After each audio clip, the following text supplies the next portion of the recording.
You're listening to Geeks Unleashed. A podcast that covers what's current in the world of pop culture. I'm Mark Brassington, and I'm in London. And I'm Jasmine in Texas.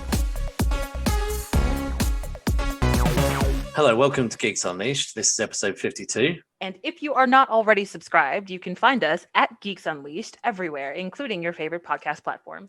Remember, 5-star reviews help us get found by more listeners, so please rate and review Geeks Unleashed on Apple or Podchaser. I'm Mark. And I'm Jasmine. And this week's reviews are The Army of the Dead on Netflix, and this month's pilot season is Demon Slayer, also on Netflix. And spoiler warning, this is a review show, so if you have not had a chance to watch Army of the Dead or Demon Slayer, you might want to pause this and come back later.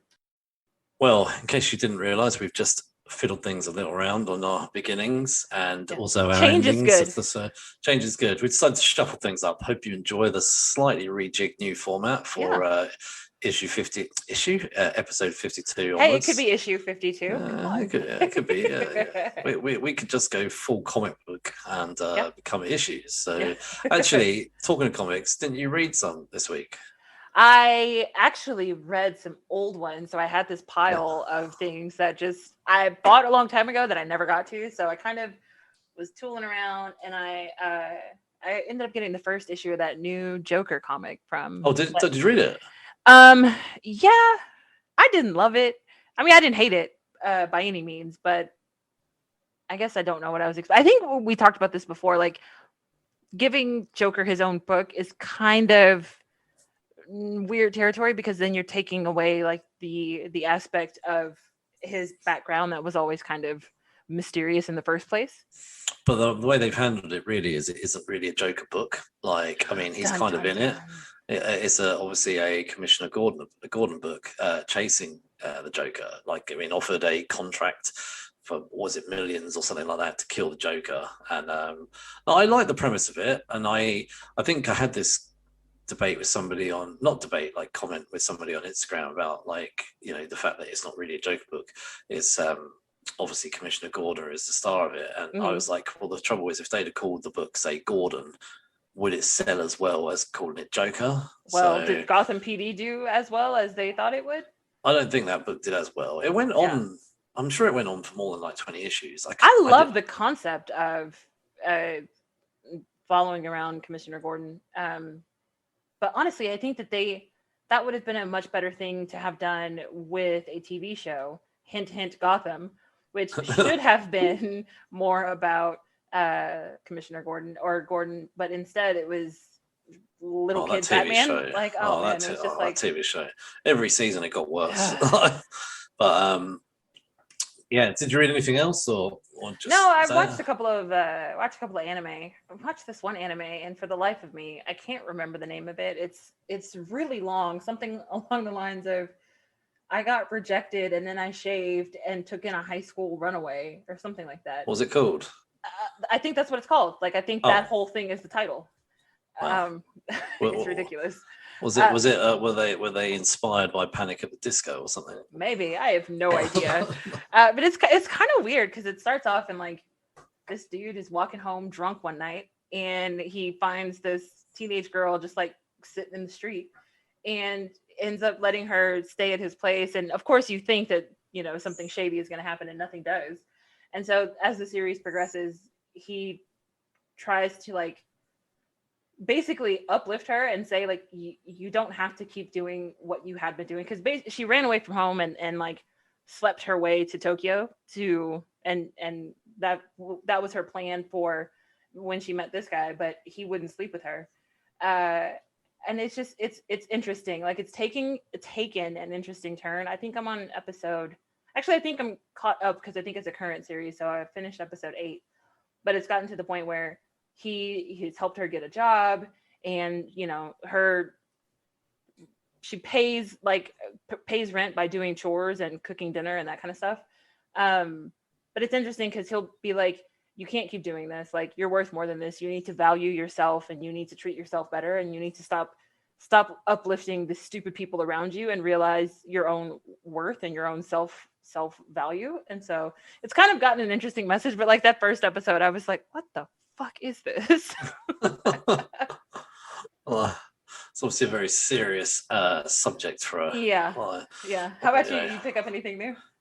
To be honest, it's been a busy week, but actually, I did watch a couple of hours before we started recording the Friends reunion episode. Well, it's more like a movie almost. It's almost 2 hours long. So Is it just a one and done kind of thing? Yeah, in fact, actually, Courtney Cox in the show does reference that she doesn't want to do this again. Like I don't think she meant it in a horrible way. I think she's like, we've done the reunion now. She did say something like, we've done the reunion.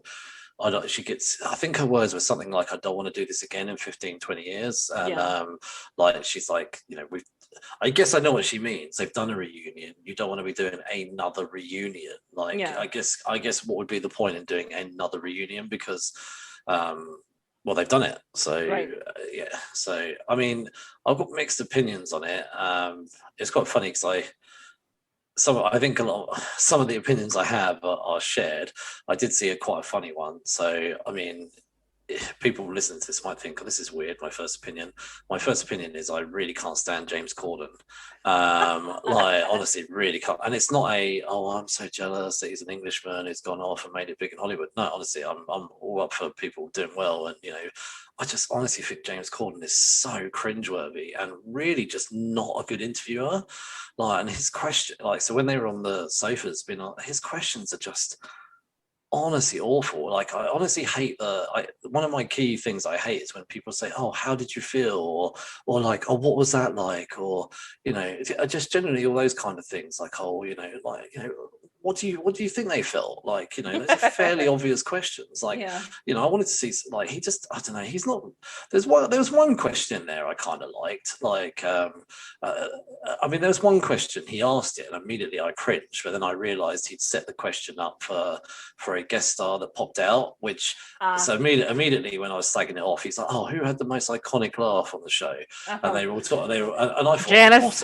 What a terrible question. And then, but the six of them were talking amongst themselves, and then suddenly Janice comes out, and like we were like, oh, how did they not say Janice? Like, I have no idea. That was my first thought. And straight away, like, that was the most iconic laugh on the show. And but the other thing was, and I don't know, like, what's going on with Matthew Perry, but like, it's clearly not in a good way. Like, I don't know whether, I mean, I know that they've released, I think there was a statement released that apparently he had emergency tooth surgery, and that's why his speech was slurred. And, I'm not going to make up any kind of guesses about why his speech might be slurred, but I mean, I hope, I hope that it was a tooth thing and that he's okay. And like, but he did seem to be having quite a lot of difficulty speaking, and I don't generally seem like something was wrong with him, and he doesn't, and I don't know how old he is, like early 50s. He doesn't look like he's aged well at all. Like, I mean, and I know he's struggled with drugs and drink and stuff, like, and it's obviously a sad thing, but that's kind of the sad thing there. Like, me and my wife talk about how the best one, and who's Chandler was my favorite. Oh, that's the thing. That's why it was so horrible. Like, Chandler was like my favorite character, and what was a bit annoying about this reunion was that Matthew Perry hardly spoke throughout it. And when he did, it was kind of quite slurred speech, and I was kind of hoping for a bit more from him. Actually, David Schwimmer and Jennifer Aniston were probably the two most talkative in the show. And actually, that was one of the questions James Corden did ask. It was the only question I liked. It was a cringy question, so it was kind of, this bit was probably the most brave. He did say, did anyone in the show almost get together, like, behind the scenes? And I don't think there's, from memory, been any. I guess when the show came out, there wasn't really social media and the internet wasn't as big. So I don't remember ever hearing about anything. But apparently Jennifer Aniston and David Schwimmer almost kind of got together. But like, when they said that they almost kind of, but they did talk about how they kind of fancied each other, and they kept saying they crushed on each other. And me and my wife were like, they clearly got together behind the scenes. They just don't want to say it. Like, so I did enjoy the Friends reunion. I thought there were some good moments in it. Like, they replayed like the quiz in the apartment, and there's a few guest stars. I want to know what happened to Paul Rudd, though. Like, that was like the best person they had on the show as a guest star, and like, they didn't even mention him. So, what did Hank Azaria pop up? Did who? Hank Azaria. He was the Max and Vince or the Phoebe's Minsk boyfriend before Paul Oh Rudd. no. In fact, this. I mean, to be honest, there were so many things like that I think they missed out. Like the list was endless of the amount of guest stars that they should have had, and they didn't have enough. In all honesty, there was a lot of stuff I would love to have seen them address or comment on. They did give a hypothetical of what would have happened to their thing, to their characters, and Jennifer Aniston sort of said to Ross, "I think we would have got married and had some more kids," and that was kind of it. And then they said to Courtney Cox, and then she started saying she can imagine that because she was so wanted to do everything. She said she can imagine that although her kids are probably older, that she's probably still involved in school life somehow. Yeah, and she's probably one of those neurotic helicopter parents. Yeah. She was saying about doing the bake sales and all the rest of it and stuff like that. And then actually that Matthew Perry did look a little bit annoyed because she was talking about everything that her character would do. And then he was like, hello. And then she goes, yeah, okay, you'd still be making me laugh as well. And then I can't remember what Phoebe said something about weird children or something or other, because obviously Phoebe was weird. I can't remember what she said now. But I thought what was funny was they said to Joey, what would you be doing? He said, Joey would probably be doing own his own sandwich bar on Venice Beach. And I was like, that's probably the best answer so far. Like, I don't know. I sort of, like I say, got mixed opinions. I think I wanted more from it. I definitely would have loved it if they could release a Snyder cut where there's no James Corden. Like, it just getting a better interviewer, in my opinion. Get Graham Norton. I'm probably Graham Norton's brilliant. Do you know Graham Norton? Yes. Oh, okay, sorry. I just shouldn't assume because I know he's English. So if do you know what? Graham Norton would have been a brilliant host, but I know he's not as recognised as James Corden. So, yeah. One of my favorite late night hosts was always Craig Ferguson. Yeah, he would have been good. I loved Craig Ferguson. He was great. He's actually hilarious. He's actually hilarious. Do you know what? If he'd have been, I know why they want James Corden, because he licks the arse of all the celebrities, and he's he loves schmoozing with the celebrities, and he very much kind of does a little bit he seems to do a lot of what celebrities want, and he doesn't really go in with hard questions. So I think his like scripted segments are much better. Like his carpool karaoke is one of the best segments ever to hit late night TV. I loved it so much. So let's move on to our news of the week, and you kick it off. All right. So first news bit. We're kicking it off with Disney. And Danai Gurira as Okoye is set to return for a Disney Plus spinoff series. So hell yeah, we need more Dora Milaje for sure. It's just basically they say it's like an origin kind of story. They didn't really give too many details, but definitely Danai is back. Hopefully that means Francis Kasumba is back too, because Ayo is fantastic. I love her. So I don't care what kind of story they're telling, but especially if they're doing a Dora Milaje sort of origin story or backstory, hell yeah, I'm super stoked about that. I'm quite excited about this. What I think I've realised actually, what they're doing with these Disney Plus shows is that they're showing stuff that people wouldn't necessarily care if they didn't watch them, and I don't mean that in a bad way, because I love watching them. Yes, but they realize that the buy-in is too high if you have to watch 29,000 movies plus 13,000 TV shows. So if you look at WandaVision and Falcon and the Winter Soldier, so I obviously this is an assumption on my part because I haven't watched whatever movies will follow, but what I'm assuming is Captain America 4 will just show the Falcon now as Captain America, and Winter Soldier will be there. And for somebody who's just watched the last Avengers movie and then picks up Captain America 4 without watching the show, they'll just assume that he just went from being given the shield by Steve Rogers to become Captain America. Mm-hmm. And most people will probably accept that and be happy with that. I probably would watch that and go, like I always do, but I want to know what happened. I want to know, and that's what sets the nerds apart. But that's where the Disney Plus show steps in. It fills in the gap for for people like me who go, I want to know what happened. Yeah. And he became Captain America too easily. Well, actually, he didn't. He didn't become Captain America too easily. And And the same with WandaVision. So I'm assuming that when Doctor Strange 2 kicks in, that Wanda's going to be full Scarlet Witch. And we're probably just going to have to assume that she just went a bit nuts off screen and then came back as Scarlet Witch. And, and there might be a reference to, I've been through a hard time since Vision died. But you can, again, assumptions all on my part. But so I'm assuming that this show is going to be a little bit like that. I think when it's an origin story, it's going to be a bit like, okay, well, you can watch Black Panther 2 and you're not going to need to know necessarily what her origin is. But if you want to, go pick up Disney Plus. Having said all of that, I think this origin story is going to be brilliant. I think it's going to be probably 6 to 8 episodes of brilliantness. Also like Wakanda is fairly new in the realm of visualized Disney lore. Or cinematic Disney lore at the very least. So it provides the most opportunity for you to tell origin stories and backstories because audiences don't know much about Wakanda at all. Yeah, they probably won't have any. Well, I don't know what they'll do about Black Panther in an origin story. So, or it could be maybe I've forgotten his name, T'Challa's father or something. T'Chaka. Yeah, so it could be something like that. As a way of not showing T'Challa in the show. So, but yeah, no, I'm excited. I'd love it if there was some more information, but when we know more, I'm sure you'll hear from us. Yeah, definitely. So, Aaron Taylor Johnson, actually the brother of Scarlet Witch in an Avengers movie, has been cast as Kraven the Hunter in a Sony. I know they say Marvel, but it's Sony that have the rights to Marvel. It's not a Marvel production, it's a Sony movie. And it's going to be released on the 13th of January 2023. Okay, so I have questions. Questions about this. I've got one question. First of all, who gives a shit about Kraven having his own movie? Like a full-on solo villain film for a villain that half the people that are going to eventually watch it have never even heard of? That's bizarre.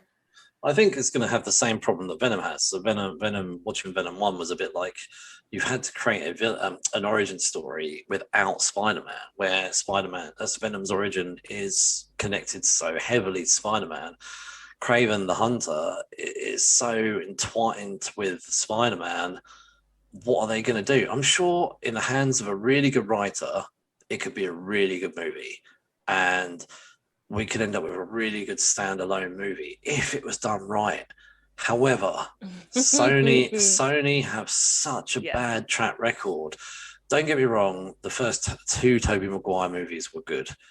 The Amazing Spider-Man movies were not so good. Into the Spider-Verse was really good though. That's unfortunately their one redeeming film. Venom is just a hot Venom pile of was garbage. Fun to watch, but Venom was a terrible film. Oh, it was a terrible film. The trouble with the terrible film was so many people went and watched it. So then Sony thought, yeah, we did it. Like, we've done it. But no. You made money on a bad movie. Well, technically Deadpool. Is Deadpool Sony, right? No, that was Fox. Oh, Fox. See, there's just there's too many cooks in the kitchen there. Yeah, but not anymore now. Marvel got Deadpool now, so they just need to get Spider-Man back, and then honestly. So I mean, I said this the other day when I saw the Venom 2 trailer. Nobody go watch it. Let it crash. Let it burn. It's not gonna happen. Don't go and support. I know, but we will probably go and watch it. That's the trouble. We'll go and watch it. Because I did watch the first Venom in theaters, and like literally as I'm sitting in the theater, I was like, God, this movie is awful, but damn, I can't stop laughing. Like I thought Venom was so funny. I think I said this on the podcast before. I had a couple of beers, went in and watched it. That probably helped. That's the only way to watch that movie. And that's it. Do you know what? That's the only time I've ever watched that film. Yeah. So, no, I too have never watched Venom sober. I think the only time we'll ever watch Venom again is if we actually say we're going to do it for this podcast or something. So yeah, that should be a fun episode. There'd be many beers. Three sheets to the wind and Venom 2. So to come to your answer about who cares, I ran a couple of polls on Twitter and Instagram. I will give you some results of who cares. Please tell me, because I want to know. So did people actually ask specific? Like people called up Sony. It's like, hey, Sony, I got an idea. Kraven the Hunter, and Sony was like, yes. Nobody cares. Right, okay. So who cares? On Twitter, we had quite a lot of votes. We got a overwhelming 63% of nobody cares. Nobody cares. and the people that did care was 37%. On Instagram, it did worse. 80% didn't care, and 20% did. I would say overall, that's 100%. I don't know if my maths works there. I don't know if my maths works there. Before that news was announced, yeah. I had no idea who Kraven the Hunter was. I don't read Spider-Man either, so. Oh, okay. Well, yeah, he's a great villain. He's an amazing villain. I mean, I recently was reading a storyline and where Kraven the Hunter's in actually, and I really enjoyed it. So I won't go into all of that, but like, I don't care. Like, and actually, I know how we just joked about going to see Venom. I wouldn't be interested in seeing this. For the podcast, I probably would watch it if we're going to review it, which we probably will. But just like, I don't know, like, I'm not interested. I am personally not interested in investing in another studio's franchise. Like, I'm invested in DC, regardless of how upset DC makes me. I'm already invested in Marvel. Like, I don't have the capacity for another Sony rebuild. Or I just don't get what Sony's trying to do. Have this whole universe of Spider-Man's villains, but making them kind of slightly heroic, like Venom. I know Venom is an anti-hero. You know, Venom in the comics is kind of like he goes between hero and villain. We know that. Like, he does have and Eddie Brock has gone recently through a recent redemption story arc, but Kraven is a villain. And what's the other one? Is it Morbius? No, was it the vampire one that got Morbius? Is that yeah? Mm-hmm. Yeah, Morbius. I mean, Morbius is a villain. Like, I know in the comics, villains sometimes will skate on the other side and become a bit of a hero occasionally, but they're like 90% villain. So yeah, and I've no problem with a good villain movie. But so you know me, I love a good villain. But yeah, I've got no problem with a good villain movie. But again, I just feel Sony can't be trusted. Sorry, they can't. Our apologies to Sony. Yeah, Sony. They just need to say.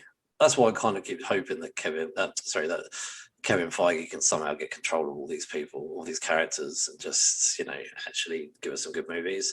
Because the other trouble is the thing is though, the Spider-Man has got some really good villains, and I think we've had this conversation before that Marvel does struggle with good villains. They have really good heroes, mm-hmm. but over the movie years, other than Thanos, we've not seen any really decent villains, and I think of the entire Marvel universe, the Kingpin in the Daredevil show obviously was probably a really outstanding villain, I would say, in terms of the whole wider connected world. Mm-hmm. But I don't think there's ever been. I think Thanos and Kingpin, for me, are probably the two best villains that Marvel have managed to put out in its last 10 years of running. But I mean, I think you could argue that Loki is a good villain. Yeah, but Loki does flick between the two. That's true. Very true. He's wishy-washy. No, I'm talking about standout villain. Kraven the Hunter and Morbius would be brilliant villains if you started putting them into the Spider-Man world. It's hard to be drawn to a villain if the villain doesn't have a heroic foe, right? Like, so it's weird to introduce a villain. But that's why you need to kind of make that villain now a hero. So they kind of have. Anyway, I'm done talking about this. Like, we spent way too much talking about Aaron Taylor Johnson as Kraven the Hunter. Apparently, we cared enough to talk about it. Yeah. All right, moving right along to a little bit more Marvel news. The Book of Boba Fett, which is going to be starring Temuera Morrison and Ming-Na Wen. They will both be reprising their roles from The Mandalorian. The series is set now to premiere on Disney Plus December 2021. So we'll be getting a new Mandalorian realm show this year as well. So that's cool, because the first time I ever saw Temuera was in, which one was it? Matrix Revolutions, or whatever the second Matrix was. I think he was in that one, and I was like, man, I love this guy. And of course, he's been in a ton of stuff since then. So I enjoyed his Boba Fett's like shadow character in The Mandalorian as well. And of course, I love Ming-Na Wen. I mean, I've been a huge Ming-Na Wen fan for a very long time. So any opportunity for her to be in a TV series and she's being a badass, I'm down for it. I mean, I'm excited actually. I think it was a really cool twist to have the Book of Boba Fett announced at the end of the Mandalorian season 2, especially as like I think it was like the season finale of the Mandalorian. Like I think they were about a week before, maybe 2 weeks before, there was the Disney press conference where they'd said all their full state. The thing that was like a 4.5 hour. Full state of affairs for the next 2-3 years or something like that. But they deliberately didn't mention the Book of Boba Fett, and then when season 2 finale happened, and then it suddenly goes to be continued the Book of Boba Fett. I was like, oh, cool! I was like really excited, and I mean, and it's nice to see that Disney Plus paying for the subscription is panning out. That we are getting more content, and I know COVID was to blame for a lot of the delay in content, but it's nice to see that it's not just movies from the 70s and the 80s filling up that app. I mean, to be fair though, they said that at the very beginning that they were launching their network, but they weren't going to have very much original content for a couple of years at least. So but at least they're taking they got all the money in. They got all the money in from us to pay for it before they started. We paid for all of that stuff to happen. So we should be given some shareholdings in Disney Plus. Good luck with that. That's what they should have done. Anyway, the Eternals trailer dropped this week too. It stars Angelina Jolie as Thena, Salma Hayek as Ajak, Gemma Chan as Cersei, Richard Madden as Ygritte, Kit Harington as Dane Whitman, and there's loads of other people. It's a huge cast. It's actually kind of weird because they've already said there's no like lead character. Out of all of these characters, though, the one I'm the most excited to see is Kit Harington as Dane Whitman, who in the comic books is none other than the Black Knight. So I'm excited to see Dane Whitman as the Black Knight. Harrington branching out from medieval stuff. Okay. Let's not bag on Kit Harington. Like, he's all right. Like, you know, I know it is a little bit. He probably should have said no, but he probably said yes because it's a Marvel movie. And let's be honest, nobody turns down Marvel. Nobody's stupid enough to turn down Marvel. He's probably signed up for at least 3 to 5 movies, exactly. So that's he's probably. You kidding me? If Marvel called me, I would drop everything else I was doing and be like, "Yep, where do I sign?" I would 100% be there too. So he's probably able now to pay for his next 4 houses. So it's meant to come out on the 5th of November in the UK this year. I saw the trailer and I was like, it's pretty, and you know everybody looks great. I'm always excited to see Gemma Chan in anything. I love Gemma Chan, yeah. But like it had 0 impact on me. So yeah, I felt the same. I was a bit like when we were writing down our notes, you were like, you put down the trailer, and I was like, oh, the trailer. I was like, it looks pretty. Yeah, exactly. And like, it looks nice, but and again, I'll watch it. I will watch it. I will watch it in the cinema though. Like, you know, I'm definitely big screen. I want to watch all the Marvel movies on the big screen, but I definitely want to see this on the big screen. And it's probably going to be absolutely amazing. The trailer hasn't shown, and maybe that's deliberate. Maybe the trailer has deliberately not shown enough to get you like to get it to be ruined by it.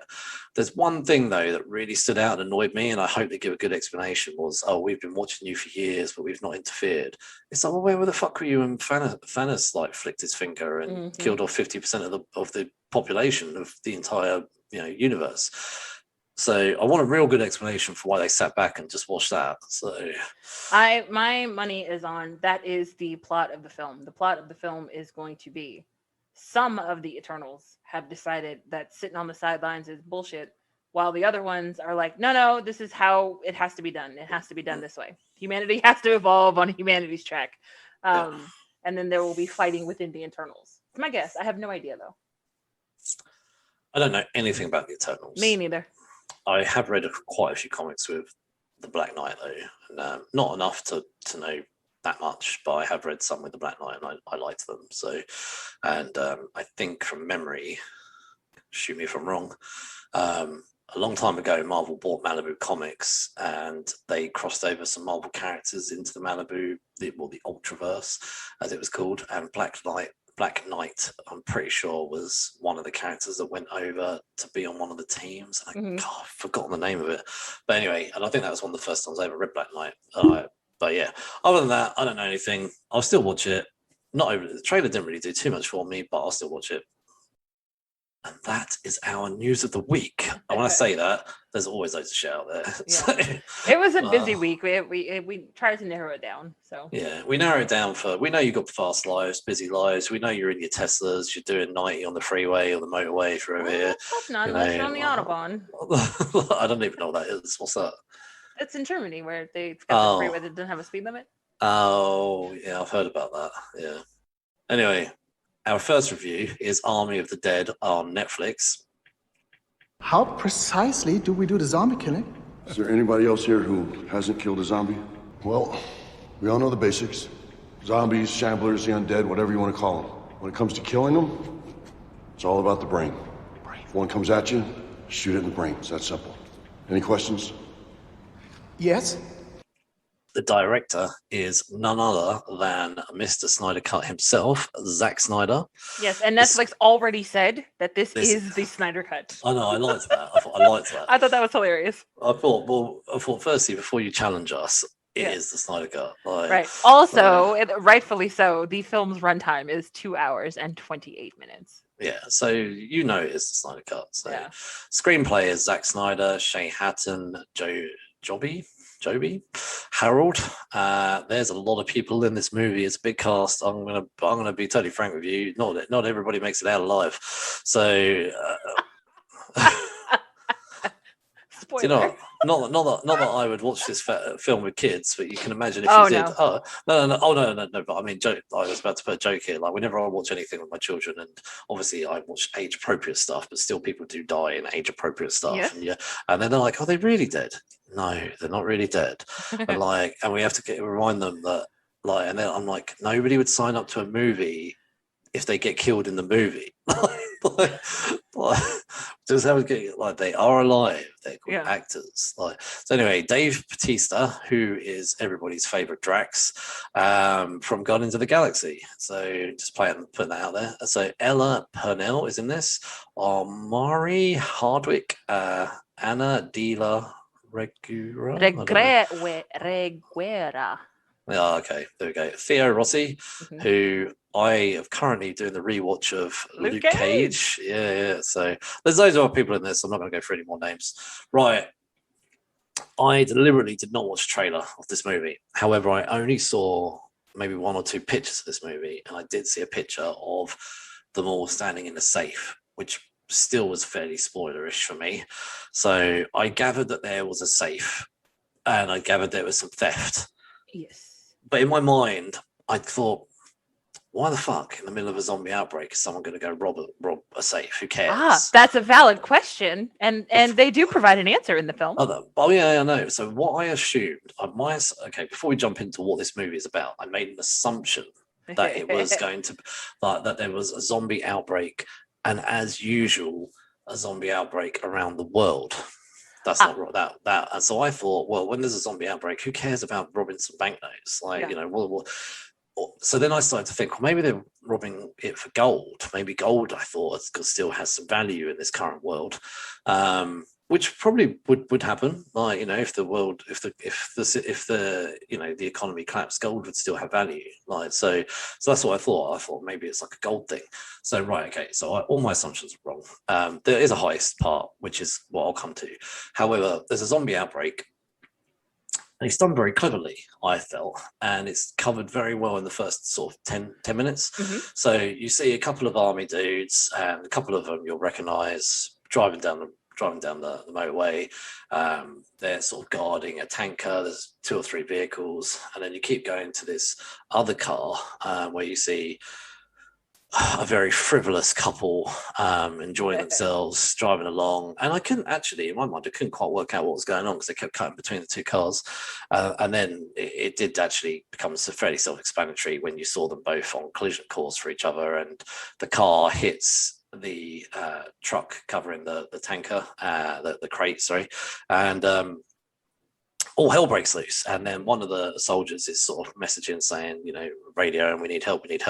And then they're like, is the tanker open? They're like, yeah. And then the woman on the phone was like, get the fuck out of there, basically. Go.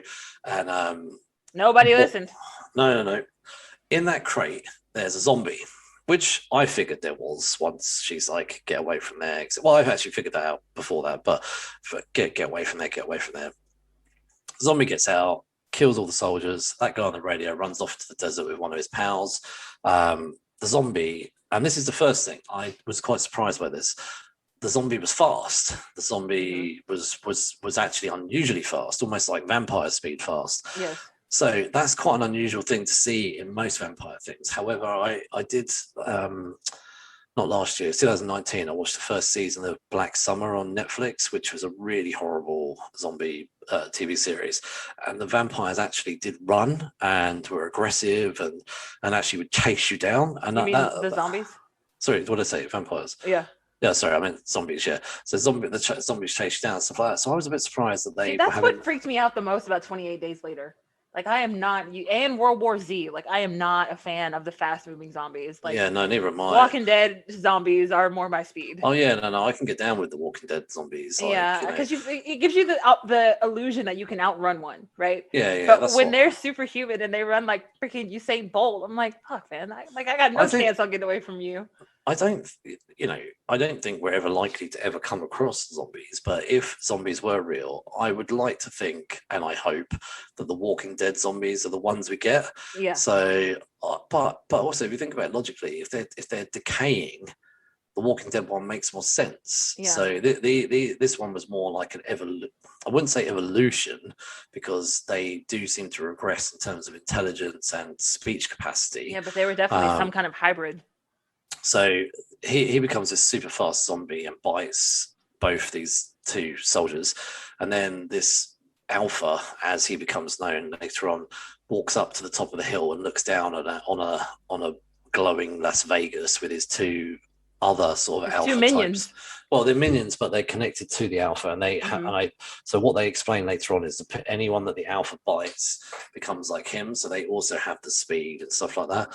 So they show Vegas, and then they go down and see a couple of people performing, and then over some lovely Elvis music, we get to see the entire city just going to shit. Yeah. So, so that again, I didn't think it was going to sort of escalate that quickly. I thought the movie then was going to show how we got there and so that. But anyway, literally within 10 minutes, the entire Vegas is zombie city, and you see a montage of people with guns doing rescuing and saving people, and then you start seeing all these sort of shipping containers slowly sort of going all the way around the city of Vegas. So it'd only work with a city like Vegas. I mean, honestly, if a zombie outbreak happened in London, I don't know how you'd contain it. So it's a good thing Vegas was in a desert. So if Vegas had been next to Manhattan, man, we'd all be screwed. Yeah. So like Vegas was a good city to choose for this film. So I think the idea of being able to section it off, I thought was actually quite a unique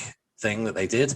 So I liked that. I actually thought that was pretty cool that we had an entire movie which was just set in Vegas, and actually knowing outside of Vegas, actually the world was just carrying on as normal. I thought that was quite good. What did you think? What did you think about the idea of I did think that was kind of interesting, because the opening sequence I thought was pretty brilliant, because it's that song that's playing the whole time. It's a cover, and it's just like, it doesn't match the scene. It doesn't match the scene at all. I like it when they do stuff so like that. Perfectly, yeah. Yeah. So you see it happening, and people are getting eaten and torn to shreds and shot up. It's just like violence all over the place.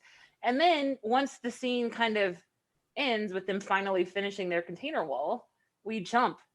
And I don't really know how far we jump, but I get the feeling it must be at least 6 months or something like that. Oh, I think it has to be much longer than that. You think it's more than that? I think it's at least a few years. A few years, okay. Yeah. But it's very nondescript. Like, they don't give you an indicator of just how long it has been. But like it goes to the next scene. It's like Dave Bautista's working as a line cook flipping burgers, and you're just like, what the fuck? Like, it was very jarring, because we go from this violent, awesome opening sequence to calmly flipping burgers in the middle of nowhere. And I'm just then we can see where you've got the whole Ocean's 11 thing, because then it's a bit like they spend the next I think it's like 45 minutes kind of building the team, like, which is very much like George Clooney building the team before the heist. So, and this is what I definitely liked, was having the zombies as the foil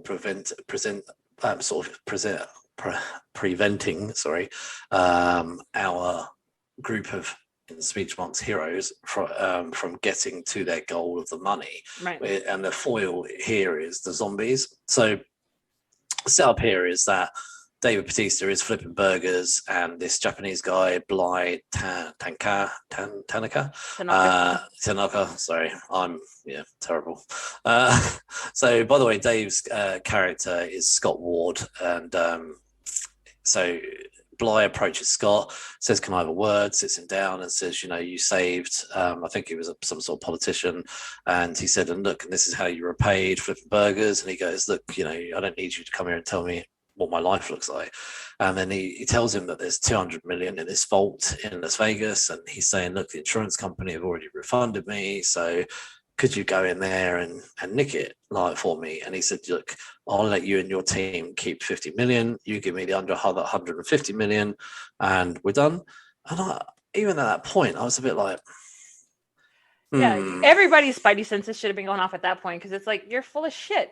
There's no freaking way you're going to send strangers in to get your money and tell them it's 200 million and you can keep 50 and bring me the rest, and expect them to actually hold up that end of the bargain. Well, yeah, because if you're going to go nick 200 million, why not just keep 200 million? Right. It's a weird thing to think. But anyway, so then he starts to build the team, etc. But just before he starts to build the team, he calls up Bly to say that he's in. And when he does call Bly, he's standing with some other politicians and military type people, and he just turns to them and says he's in. At that point, I thought, okay, there's definitely a twist here. Yeah. Didn't know what the twist was at that point, but I thought there's definitely something's going on. And I'll be honest, I genuinely didn't know what the twist was. So it builds the team up, and of a variety of characters, and actually some really good characters in there. I loved it, like the German safecracker. Oh man, Dieter was my favorite. Dieter and Amari Hardwick's character, whose name I can't ever remember. They were the best parts to me. I loved was it Tig who played the helicopter? Oh, Tig, yeah, she was great. Peters. Yeah, but she's just playing the same character from Star Trek Discovery, but it literally is the same character from Star Trek Discovery. But I still thought she plays that character well. So I thought the team was the best part of the movie. They all really clicked. Well, except for one character, they all really clicked, and they all really worked well together, which made it like it made it easier for you to buy into it. Like, this is a ridiculous concept in the first place, but the chemistry was there, and it was kind of like, okay, I'll ride with this. So they get to the borders of Las Vegas. Las Vegas. Now, in the in-between time of Las Vegas getting shut down, and what's going to happen is they say that in 3 days' time, the government are going to drop a nuke on the whole of Vegas. Now, there's a lot of debate. Apparently, some people still think they might be alive, these zombies. There's some human rights stuff going on from insane people. But however, there's a lot of camps outside the city of Vegas for displaced people and immigrants and things like that. And there's quarantine camps. They're quarantine camps, but they're displaced, but they're checking to make sure they've got no signs. And if they've been there for a couple of years, then clearly they're not zombies. And then you've got Theo's character, who's one of the sort of guards there, who is an absolutely vile human, and you find out a little bit later on that he's assaulted some of the people that were in the camps and stuff like that. But he is a nasty piece of work. Now, when the group is together and they're about to go in, led by the Coyote, who is played by a lady called Nora, who's a French lady who is in one of the worst shows ever made. However, I watched every episode of it, called Zoo. And she was one of my favorite characters in Zoo. I straight away recognized her. But what I loved about her was she's playing a completely different character who's so kick-ass. And I actually did love her character in this film. So she's going to sneak them all in. She has ways of getting people in and out.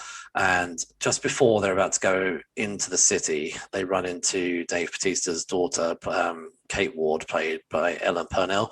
And I loved the character of Kate. I thought she was really feisty, and I was actually maybe kind of interested in this actress. I'd like to see more that she's in. So here, the daughter decides that she's going to go with them because she realizes one of the mothers of the two children that in the camp has gone into the city, because people seem to think it's a great idea to sneak in and out of Las Vegas covered in zombies. Honestly, why? They're going in for the money that's still in the slot machines. Yeah. I know why they're going in for money, but I mean, Yeah. really, like, I mean, I don't know. Like, if someone told me I've got to go through this shipping container, walk through a couple of streets, go into hotels that have got no power in them, probably pitch black, to try and break open. Oh my god, I literally can't compute in my mind the Nope. idea, the risk of potentially walking out there with 2 or 3 grand. Oh, honestly, but I understand maybe some people need that money, and maybe the risk, maybe the money outweighs the risk, which it did for this lady who left her kids behind to go and get some money. So Ella Purnell's character decides she's coming. David Bautista isn't too keen, but he says, right, okay, you can come along. However, you're sticking with our group. If we see your friend, we see your friend. If we don't see her, you're not going elsewhere. And I was like, yeah, right. She's going to listen to you. Like, this is where your first problem has happened. Mm-hmm. Like, this is like, there's every movie, there's someone who's got their own plan or whatever. Like, and so yes, it's just terrible. So anyway, when they get through the container, and they come into these streets, and I knew that there was this one alpha, like, from the beginning. And then when they introduced this weird queen alpha with her kind of lackey, and because they sort of say, oh, she's coming and stuff like that. And I was quite shocked by this, that the coyote shoots Theo's character in the leg and ties him up and leaves him on the street. Oh, no, I knew that was coming the minute she said, we need one more person. Said, yeah, you need bait. Well, I don't think, maybe I didn't hear that bit, but like, oh yeah, no, I did hear that bit. Yeah. It didn't register with me. Honestly, it didn't register with me when they said we need one person. I thought she was going to kill him. That's what I thought. I thought she was literally going to take that gun and shoot him in the head, but instead she wounded him. And I guess maybe the scent of blood is what draws the zombie, either the scent or maybe it was the sound of the gunshots. I think she was still coming. I think that queen was still coming. And because they said something like an offering. Yeah, there's a trade. So they said it'll buy us passage, which I'm assuming that this coyote has done that before. That she's probably injured people, and so that the queen zombie leaves them alone for, maybe gives them like half an hour, like, because she was back very quickly. So then they kind of all go their separate ways at this point. But we're just talking about Theo's character. So they take him off to this hotel, which they've kind of taken over as their premise, and the Olympus. The Olympus, and honestly, like, seeing him go in there and being dragged through the crowd of zombies and everything like that, and then the sort of the main alpha from the beginning, he bites him, and all the other zombies lift him in the air and all that kind of stuff. I was just like, what the hell is all of this? Like, this is so unusual for a normal zombie film, because now you're seeing like intelligence within zombies, and that's something you don't often see. Normally zombies are just literally like, mindless creatures. They don't normally, although that's when this movie started to remind me very much of I Am Legend. Yeah, because I Am Legend was like that. They had like leadership and structure, vampires, didn't they? So so they were like vampire zombies, weren't they? Yeah, they were more like zombies than vampires, but they did. So this was very unusual, because a lot of zombie films you do see more like clusters. Although in The Walking Dead, they do sometimes end up, those clusters do join and become like a flock, and you just see them like walking in like herds, like herds. But they still, again, don't have a leadership. Like, there's no mind there. They are just dead bodies. So it's quite unusual to see this whole thing. It was very disturbing, to be honest. And then we could end up talking about this quite a lot. Probably shouldn't go in and out of the whole scene by scene here, but basically they get into the hotel, they go into different groups. One of the most horrible scenes probably in the whole movie for me, to be honest, was when they had to go through the corridors with all of the zombies that were sleeping, like hibernation mode. Hibernation, and like that for me was I'll be real honest, like I would have pissed myself. Like there is no way I would have been able to get through that clean and safe, like at all. That was horrible. So they get into the hotel and they split up into various things. They sort of one group goes to turn the generator on. Tig's character goes up to the helicopter on the roof, because they knew there's a helicopter up there. And then the German bank guy who's going to own safe cracker goes there with what's his name? Vandro. Yeah. So they go up there and start cracking the safe. However, this is now part one where it starts to go wrong. So there's two parts that start to go wrong.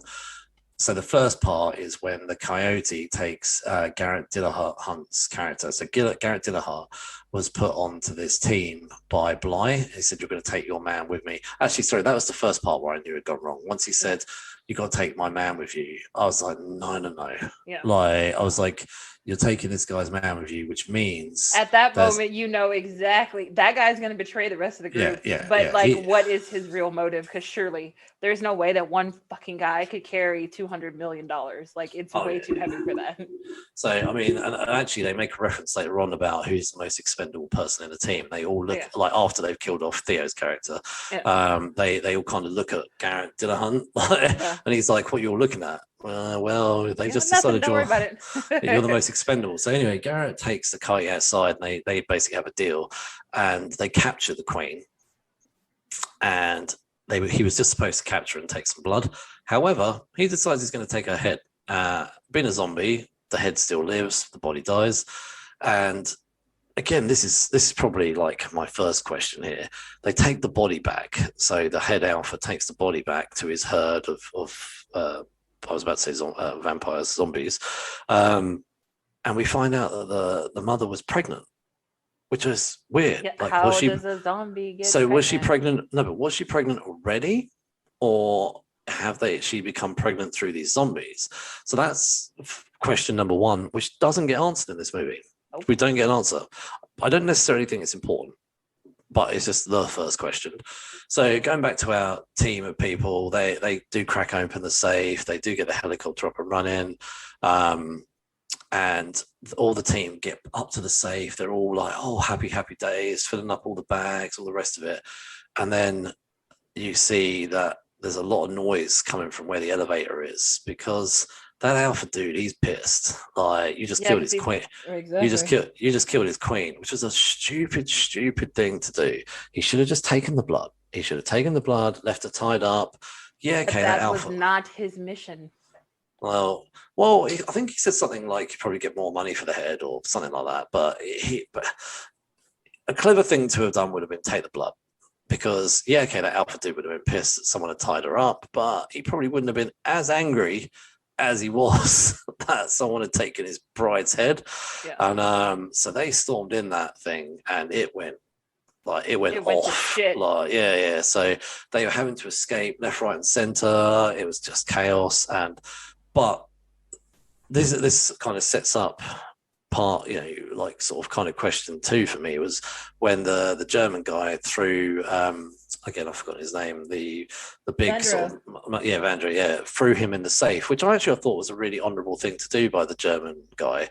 So, and I thought it was pretty cool that he thought he could kind of bare fist fight that alpha, and he didn't do very he didn't do very well there. So they kind of basically they all end up going from fight to fight until they eventually losing team member after team member.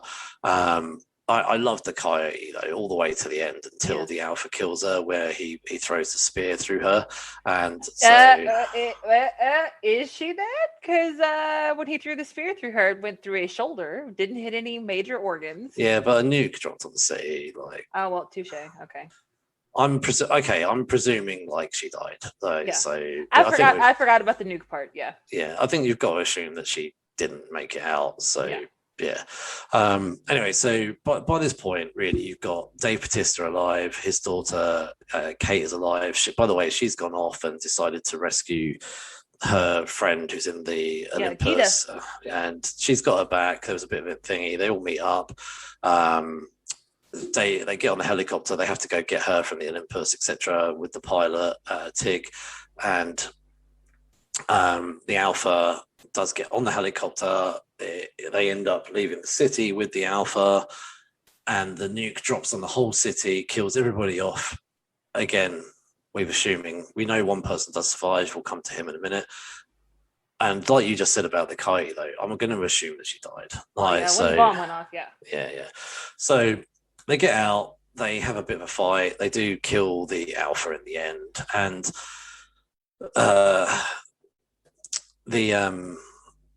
so Dave and Dave's character and Ella's character do have quite a nice moment, actually. So I want to talk about Dave Bautista. I really enjoyed him in this movie. I thought actually his range of acting was really good. I was really impressed with him. He wasn't just Drax from Guardians of the Galaxy, and I've seen him in another film where he's like a sort of comedy action guy. I actually was really impressed that although he did have comedy and he did have action, I felt that his range in acting was really good. I loved how the emotional scenes between him and his daughter, sort of at the very end, and just generally how he carried himself. I thought he carried himself really well in this movie. I really did enjoy him in this movie. It actually makes me more interested to see more stuff with Dave Bautista in. I haven't, in honesty, other than seeing him in Guardians of the Galaxy, I haven't been that interested in watching anything else with him in. He was in that movie Stuber. I've not seen that. Oh man, that's a silly movie. I think my standouts for this movie were definitely Dave Bautista, Ella Purnell, and again, I said it earlier, the guy played by Nora, whose surname I can't pronounce. But anyway, I really enjoyed all of them. I thought it was great ending in terms of the daughter does get some money, but she says goodbye to her father. I was really disappointed they killed Dave Bautista's character off, but it kind of brings his character to a close. Now, you all kind of think the movie's over. And I did think to myself, like, well, is that kind of it? And then it's really weird because as it sort of, I think the camera sort of faded a little bit. And I did start to think, what about the guy in the safe? You haven't shown like what happened to him. But then I thought, oh, maybe the nuke got him. Anyway, he comes out of the safe, pulls himself out of the rubble. With 3 bags full of money. Oh, yeah. So he starts walking through Vegas. Now, question 2, how the hell did he walk through a city that just been nuked and absolutely walk out of that fine? I mean, if you walk through a city that's just been nuked, you should be dead by the time you get to the other end of that city. The radiation alone would have killed him. That's exactly what I said. Even when they were in the helicopter, I was like, you can't get to a safe distance, even in a helicopter. Like radiation poisoning would kill all of you. Yeah, I mean, well, maybe they do die. But when he walks out of there and he's all fine, I was like, am I supposed to think that you survived this? So anyway, I'm assuming the reason he survived. So he goes to the airport. He hires a jet to take him to Mexico.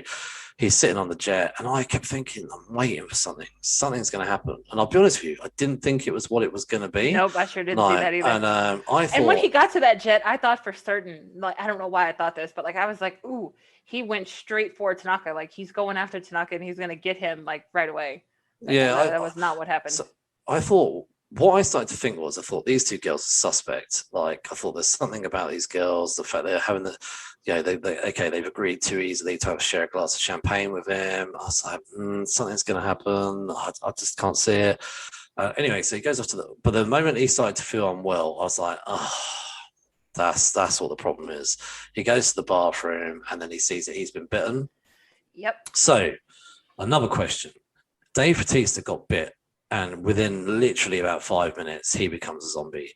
This guy's been bitten, and almost 3 or 4 hours have passed. I mean, did the radiation somehow extend his life? It's just clearly what Zack Snyder wanted was for a delay. But the difference was that when that dude bit Dave Bautista, he literally pulled and chewed on his muscle. Like it was very deep bite. Yeah, maybe it got deeper into his blood. I don't know. Yeah. So this was more, it wasn't as deep. Yeah. So anyway, so it ends with literally them saying, right, the plane's about to land at Mexico City, and you realise this guy's been bitten, and then the titles come up. And I did flick to the end, by the way, through the titles to check there was no mid credits or end credits scene. I was a bit disappointed there wasn't. So I've got loads of questions here. And we don't get any answers. And I'm actually kind of happy in some ways we don't get any answers, but it really does make you think we know there's going to be a second one without them saying there's going to be a second one. So where did the original zombie come from? Right? It was a government experiment, I guess. Has to be. Yeah, no. Has to be. No. I don't think he was, because why would they need to capture another zombie?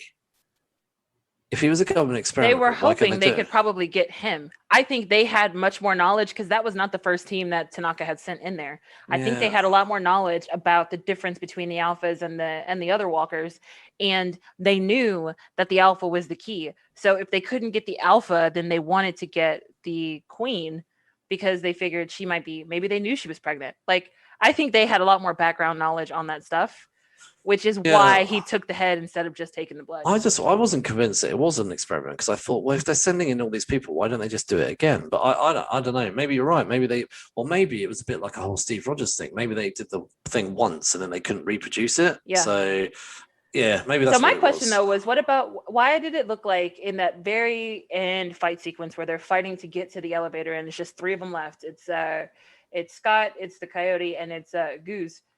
They're running through the casino, and then like when they're shooting some of these zombies in the head, they look like machines. Like they have glowing blue eyes, and it looks like they have silver under their skin. It was super bizarre. So maybe that's connected with your experiment thing. So maybe it's some sort of virus, and maybe you're seeing the virus in the eyes. So maybe because when the Alpha dies on the helicopter, he, like, his head splits open, and there's like all of these little blue particle things. But also, like, I mean, so they do reference the fact that it's obviously a zombie army and stuff like that. That's why they kind of want to capture it again. But did they not see how badly it went in Vegas? Do you not think dropping a zombie, like... No, governments don't think that way. Like, if you even look at Invincible, with the way that weird guy in the later episodes was kidnapping those college students and turning them into like mindless cyborgs. Like, the Cecil got his hands on him and then made him reproduce all of those experiments all over again. Like, the government doesn't care about that kind of shit. All they care about is winning.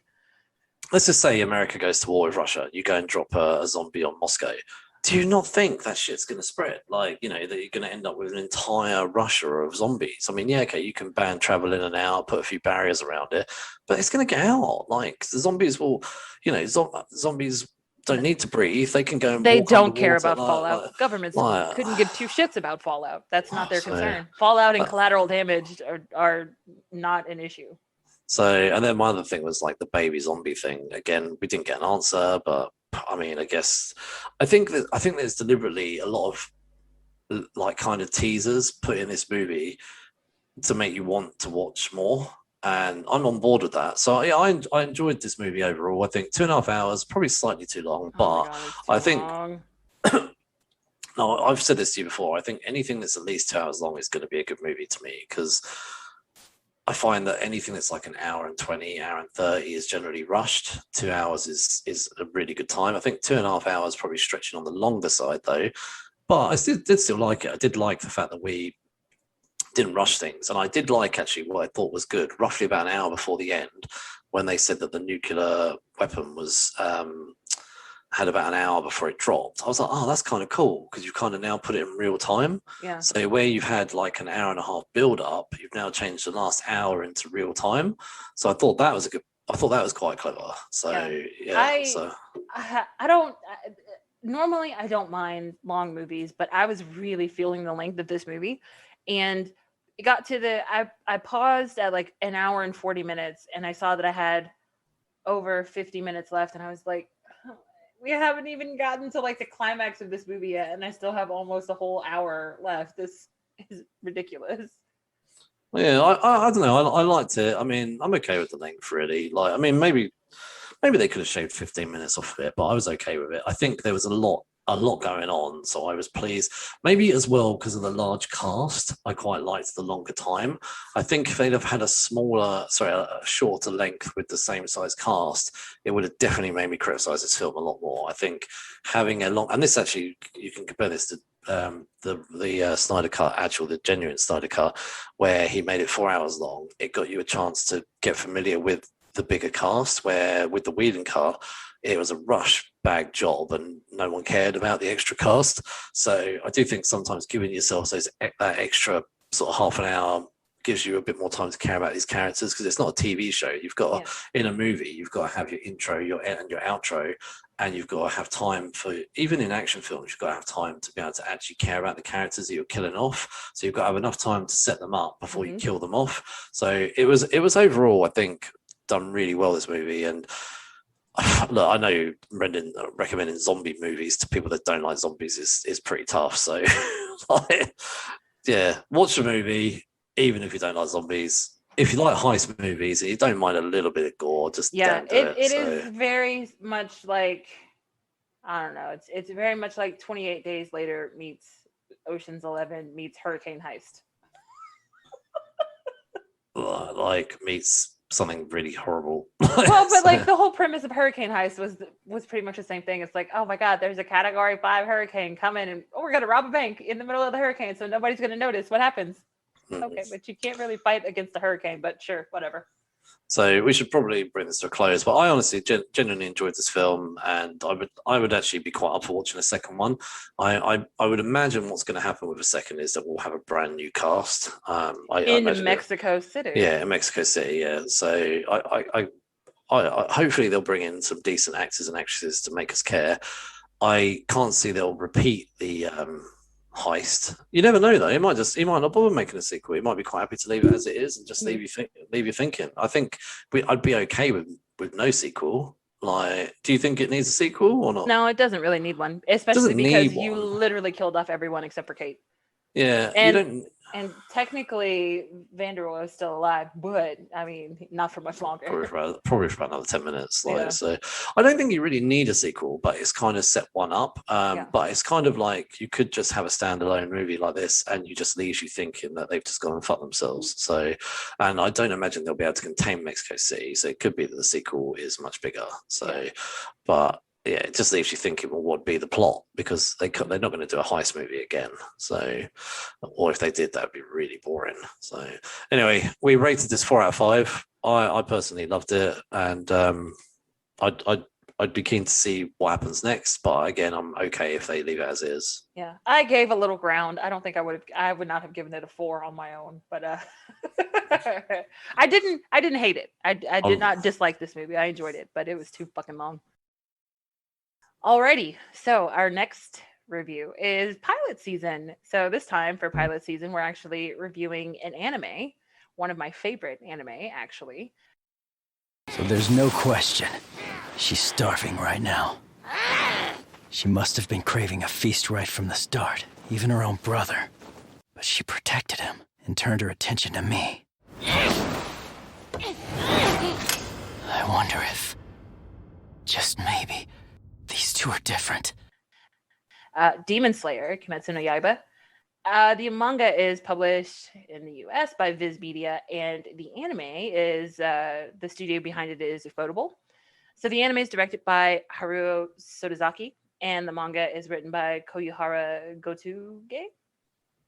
Now, this series is fairly new, both the manga and the anime. The manga started in in 2018, and this anime was released in 2019, and it won Anime of the Year from Crunchyroll in February of 2020.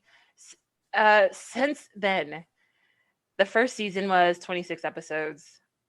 There was a follow-up film to the first season. Now, the arc in the film, they felt like it was not going to be long enough to make an entire season out of, which is why they went with the film instead.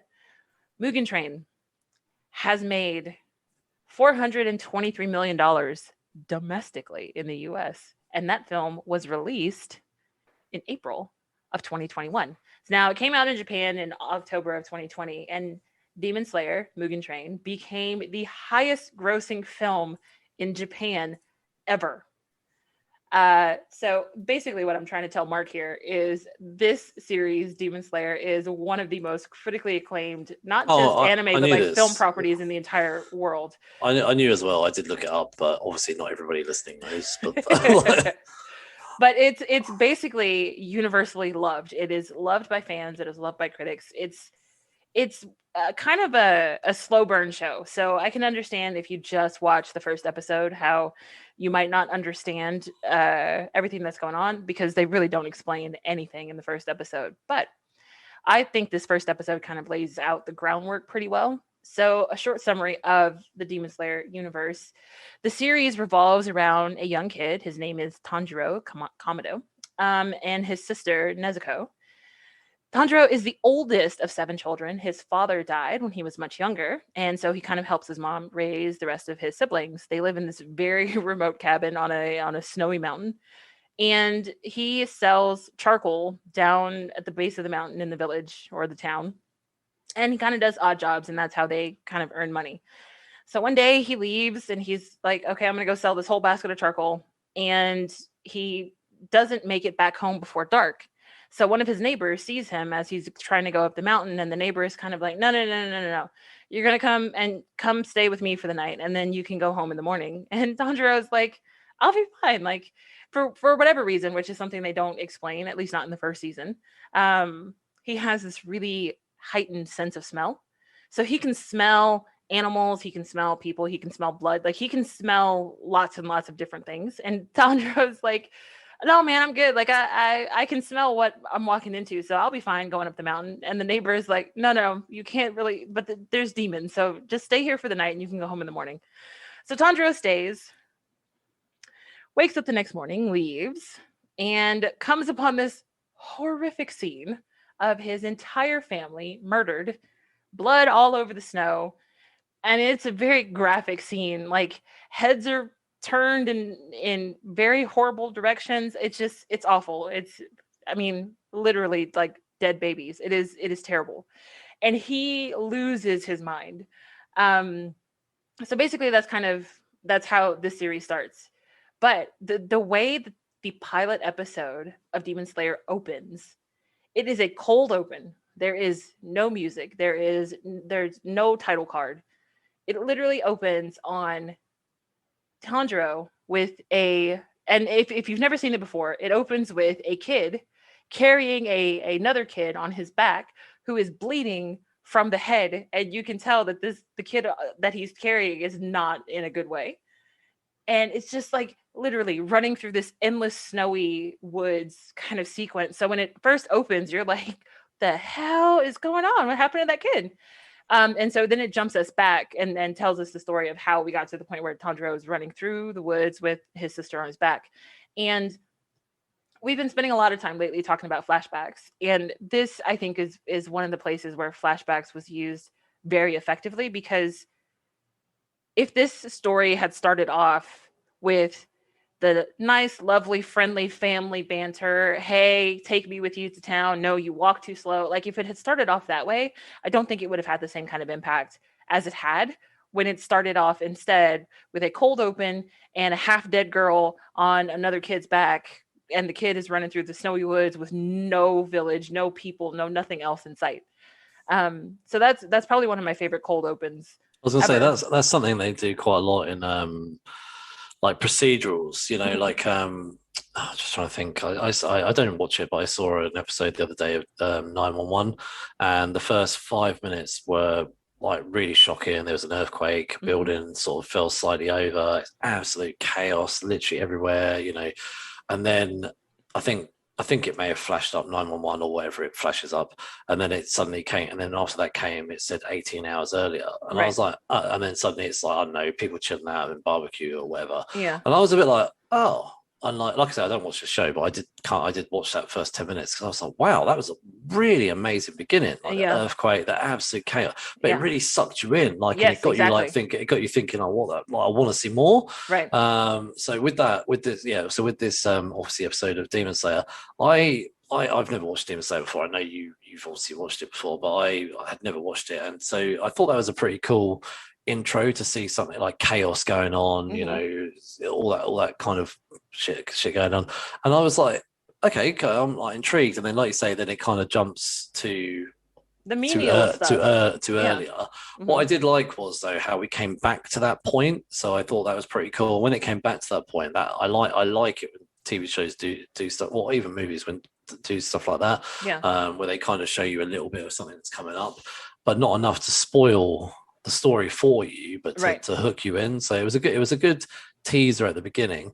But yeah, so I enjoyed it overall. I actually did watch the first 2 episodes because I just wanted to get a flavour of what this show is about, and as they're only like 3 minutes long, I thought, oh well, I'll watch the first 2. I know we call it pilot season, but I decided to watch the first 2 episodes just to get a sort of a feeler for what this show is about.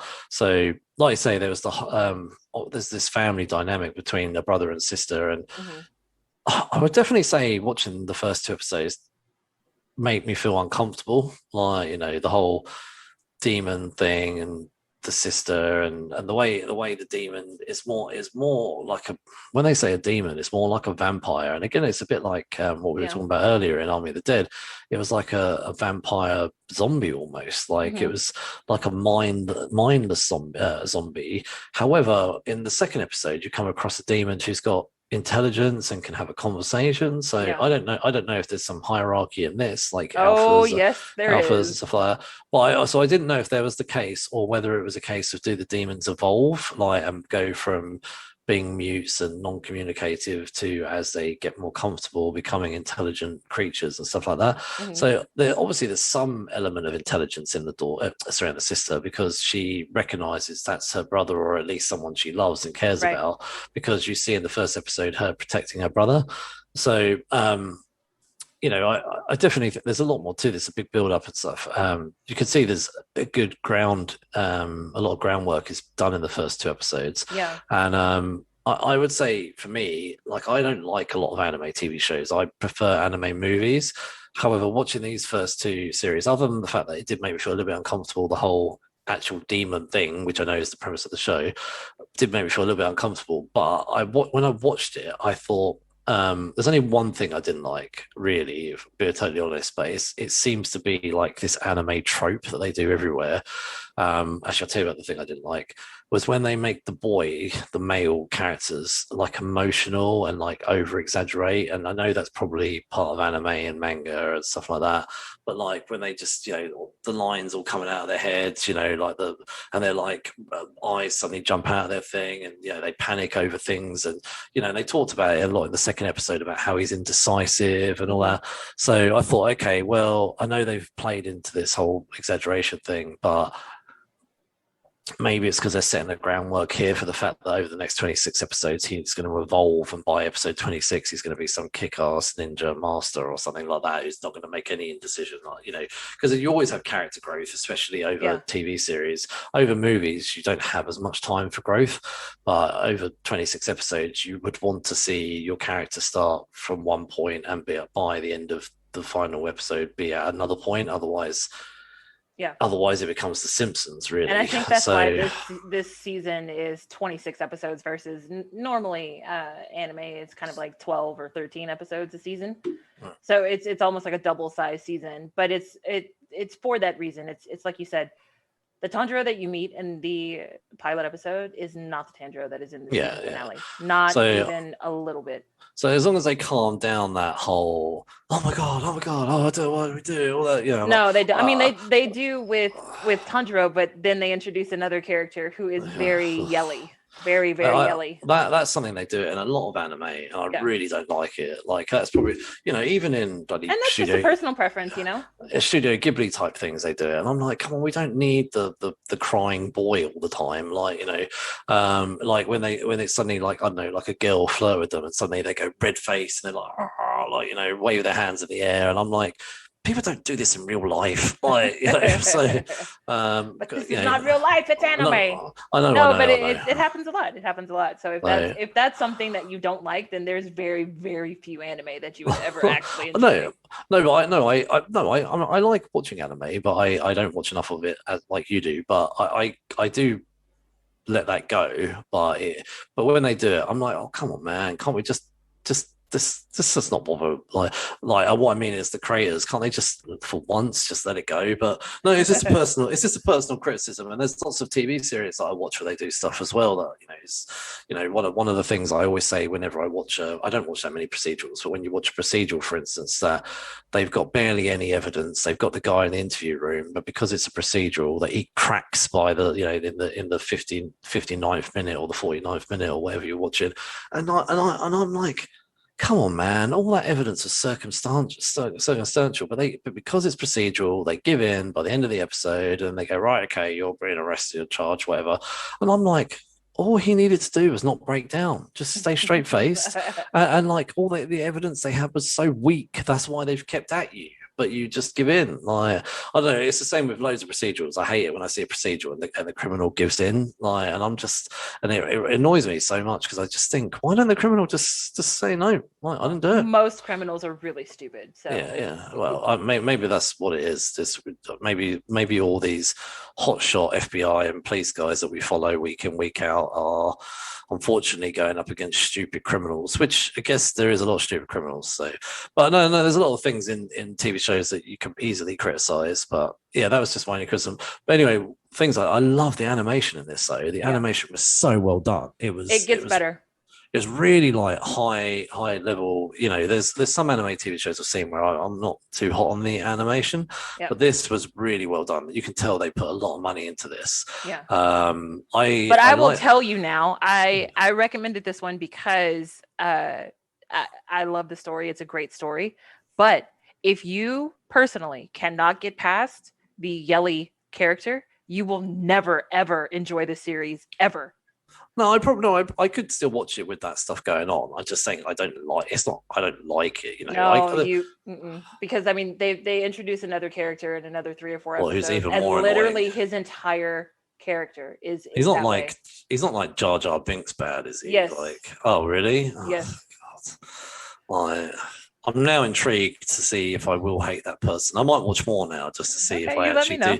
And you will know him immediately when you meet him. Like, it's not going to be a question. Well, that's clearly a bad move on their part. So.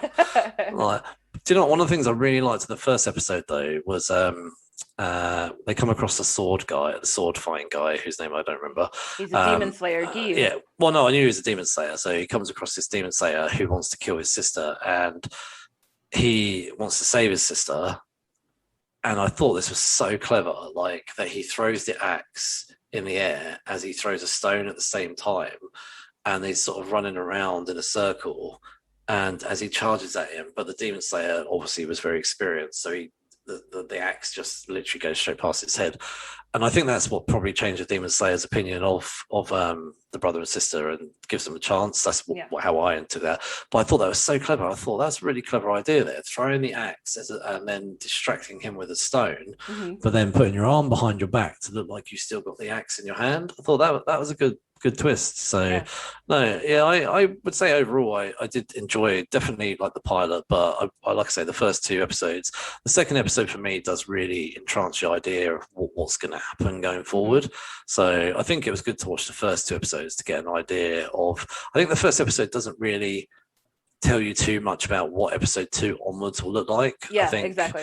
I think the first episode was more of an introduction to the brother and sister. The first episode is to endear you to the characters enough to want to tune in to see if he can keep his promise to the demon slayer that he will find a cure for his sister. Yeah, and then the second episode starts to set up about potential training for him as a demon slayer. So if I didn't mention it before, the thing is, his sister was turned by a demon, which implies that a demon is who killed the rest of his family. So his sister was the only one to survive, which is why he's carrying her on his back in the opening scene, because he's trying to get back down to the bottom of the mountain to get her to a doctor. And as he's going down the mountain, that's when she turns into a demon. And at first she does try to attack him, but he refuses to hurt her. And so the whole time she's attacking him, he keeps saying like, it's me. It's, you know me, I'm your brother, you're my sister. I'm going to fix this. I'm going to find a way to fix this. Please let me fix this. And it's something in her clicks. So what they never ever explain as the series goes on, and maybe that's something that's going to be coming in season 2, which was just announced. The first trailer for season 2 was announced this week. So it could be one of those things where it's like, maybe her blood is special, and that's why she's been able to resist the pull of the demons. And that's why the demon slayer Giyu is so shocked, because he knows that she was just turned, and usually the hunger gets to you before anything else. And she won't attack her own brother. Like she protects him, and then she fights the demon slayer to protect her brother. So he's never seen a demon protect a human before. So that aspect is kind of the biggest thing that pulled me in the first time I watched the series, because I was like, so you have surprised an obviously very well trained demon slayer to the point where he has literally given you the contact information for his master that trained him, and it's like, okay, here's the deal, go see this guy, tell him I sent you, and he'll set you on the right path, and maybe we'll meet again. But I have to say, I like this pilot doesn't give you the full breadth of the series. As Tanjiro comes into sort of the more he learns about demons, the more he learns about the people that hunt demons, it becomes something so much bigger and so much greater. And then the animation goes to just like 11. I mean, it's so fantastic when we get I've got a question for you, actually. Like, you've watched both the English and the Japanese version. Like, something I was wondering, because I only watched the English version, was, you know, there's some scenes in the first 2 episodes where he's kind of narrating what's going on. That's like, but his mouth, say, isn't moving, or his mouth is, say, fixed in an open wide position, but he's still talking. And some of the conversation that's happening is sometimes it's almost like he's talking to the person next to him, but again, his mouth isn't moving and they're not responding. Now, what I was wondering was, is that because of the translation from Japan, or did they not even have that voiceover bit in the Japanese version where, like, is it exactly the same? Is it literally like a Japanese person narrating over those scenes where his mouth is just not moving, or do you remember? Yeah, so in those scenes, it's not clear in either version, but it's a voiceover. He's not talking at all. Okay, so it's all like a third person narrating.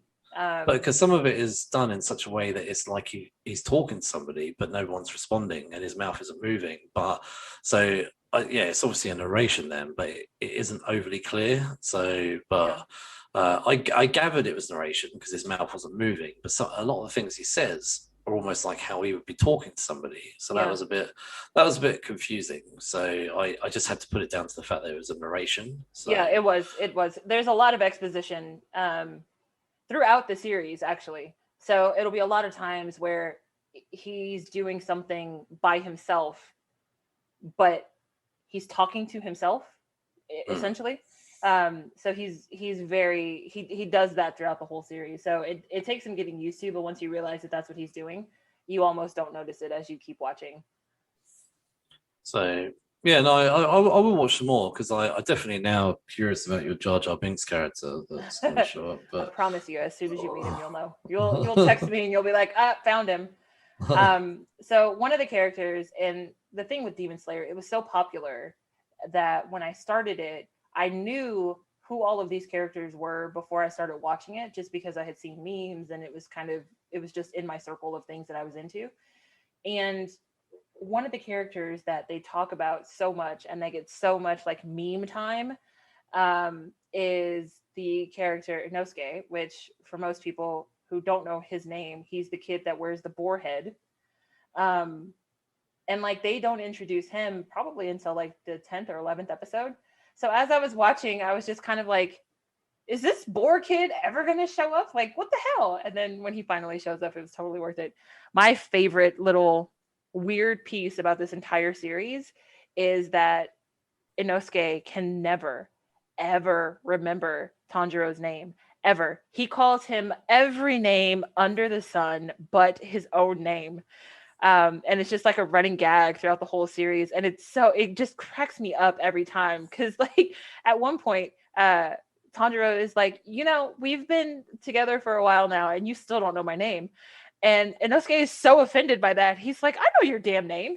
And Tanjiro is like, okay, what's my name? And he gives him like 5 wrong answers. Anyway, it's hilarious.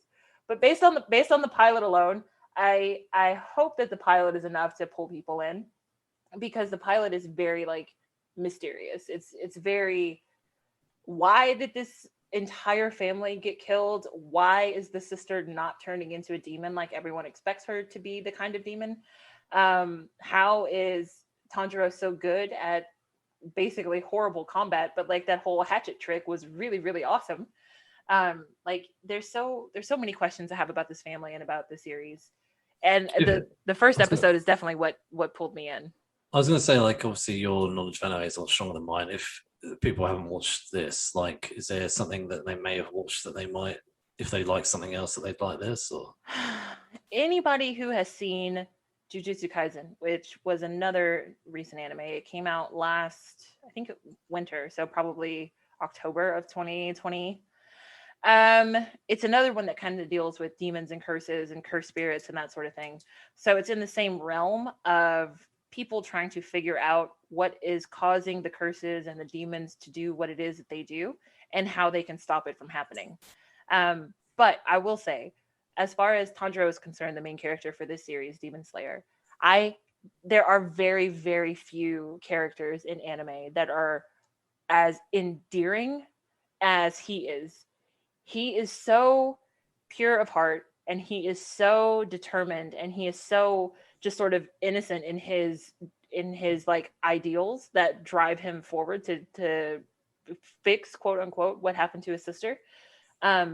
Very, very few characters kind of make you feel as connected to them the way that he does. And the only two that come to my mind immediately, for anybody who watches Fruits Basket, that would be Toru, who is probably one of the main characters or the main character of Fruits Basket. She is just this phenomenal selfless character that gives so much to everybody else in the series.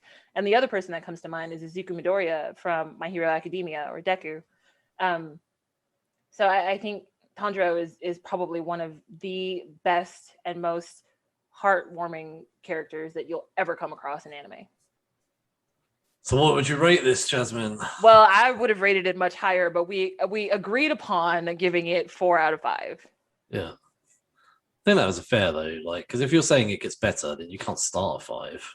Like, well, yeah, but definitely, like, overall, the season, I would give this season a 5 for sure, because it tells a near perfect story.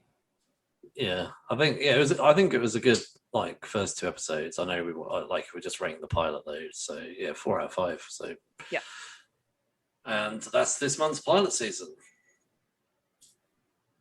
Next episode, where you'll actually see us before you hear us. Wow. So we're not going to spoil next episode. You'll have to wait. However, the next time we are going to be on the airwaves or the interwebs will be on Rockin' Robbie's Pop Culture Philosophers movie review that he does every Friday night. So it's going to kill me to do this. It's going to be really late for me. So it's going to be live on Friday night, June 4th at, what is it, 9 p.m. Central, I think. Yeah, I think so. It's real late for you. Oh, yeah, I'm going to have sleep first. So they're reviewing The Long Kiss Goodnight. Which I've never seen it. Or I don't remember seeing it. I don't remember seeing it. I say that. I don't remember seeing it. Let me double check. It is 100% my favorite Gina Davis film, period. Okay. No questions asked. I love A League of Their Own, but nothing tops The Long Kiss Goodnight. So that's next Friday, and then our regular podcast will drop on Sunday. Yes. And don't forget, we did start a second podcast series where we tackle some of the most essential graphic novels of all time. Our 7th Late to the Party Book Club episode was They Called Us Enemy by George Takei, Justin Eisinger, and Steve Scott. The art is by Harmony Becker. That episode just dropped at the end of May. And our book club has taken a break for the month of June, but we will be back in July. And once we decide what we're reading in July, we'll be sure to let you know. You can follow us on social media. We are Geeks Unleashed everywhere, Instagram, Facebook, and Twitter.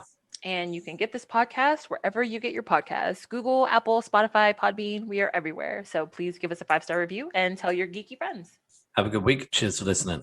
Bye.